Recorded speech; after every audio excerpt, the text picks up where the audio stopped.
तो बंगाल में सरकार जाते ही टीएमसी नेताओं के अच्छे दिन भी चले गए हैं। बीजेपी की सरकार आते ही टीएमसी नेताओं के अवैध कब्जों पर शुभेंदु सरकार का बुलडोजर गरज रहा है। इस बार बुलडोजर की रडार पर डायमंड हार्बर में अभिषेक बनर्जी का ऑफिस आया और देखते ही देखते बुलडोजर ने डायमंड हार्बर में अभिषेक बनर्जी के इस 5 मंजिला ऑफिस की ईंट से ईंट बजा दी। देखिए कैसे अभिषेक बनर्जी के ऑफिस पर शुभेंदु का बुलडोजर चोट मार रहा है। दावा है कि बिल्डिंग बिना मंजूरी और वैध दस्तावेजों के बगैर बनाई गई थी, लेकिन नोटिस के बावजूद भी जब कोई जवाब नहीं मिला तो प्रशासन का बुलडोजर काम पर लग गया। सिर्फ बुलडोजर से ही नहीं, हथौड़ों से भी वार कर अवैध हिस्से को गिराया गया। दक्षिण 24 परगना जिले के डायमंड हार्बर में बना ये वही ऑफिस है जहां बैठकर अभिषेक पार्टी की रणनीति तैयार करते थे। वैसे सिर्फ ये ऑफिस ही नहीं, अभिषेक के 17 ठिकाने बुलडोजर की रडार पर हैं। अब बात पश्चिम बंगाल के उत्तर 24 परगना की, जहां उस वक्त अफरा तफरी मच गई जब न्यू टाउन इलाके में किराए पर दिए गए घर में अचानक से जोरदार धमाका हुआ। इसमें कई लोग घायल हो गए। धमाके का सीसीटीवी फुटेज भी सामने आया है।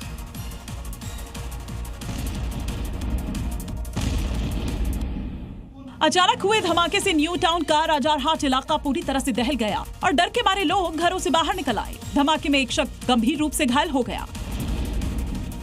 बताया जा रहा है कि धमाका एक ग्राउंड फ्लोर के कमरे में हुआ था, जिसे हाल ही में एक शख्स ने किराए पर लिया था। धमाके के बाद किराएदार फरार हो गया।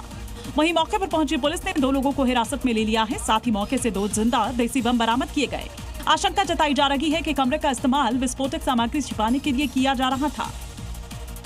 और इसी बीच एक बड़ी खबर का रुख करेंगे। ग्रेटर नोएडा से बड़ी खबर है, 4 स्पा सेंटरों पर रेड की गई। 28 युवतियां, 15 युवक गिरफ्तार किए गए हैं। समाज सेवी संस्था की शिकायत पर यह कार्रवाई की गई। ग्रेटर नोएडा में स्पा सेंटर पर छापा पड़ा। 28 युवतियां, 15 युवक गिरफ्तार किए गए।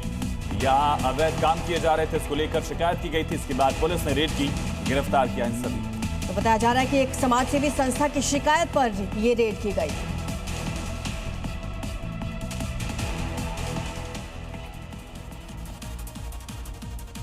चलिए आगे बढ़ते हैं। बड़ी खबर जैसलमेर से आ रही है, जहां पर एक भीषण सड़क हादसा हो गया। कार बाइक में आमने सामने टक्कर हुई। हादसे में बाइक सवार की मौत हो गई। भिड़ंत के बाद कार भी आग की जद में आ गई। तो जैसलमेर नेहड़ाई रोड पर यह हादसा हुआ है। तस्वीरें आप देखिए। कार और बाइक में पहले आमने सामने टक्कर हुई, इसके बाद कार में आग लग गई। हादसे में बाइक सवार की मौत हो गई।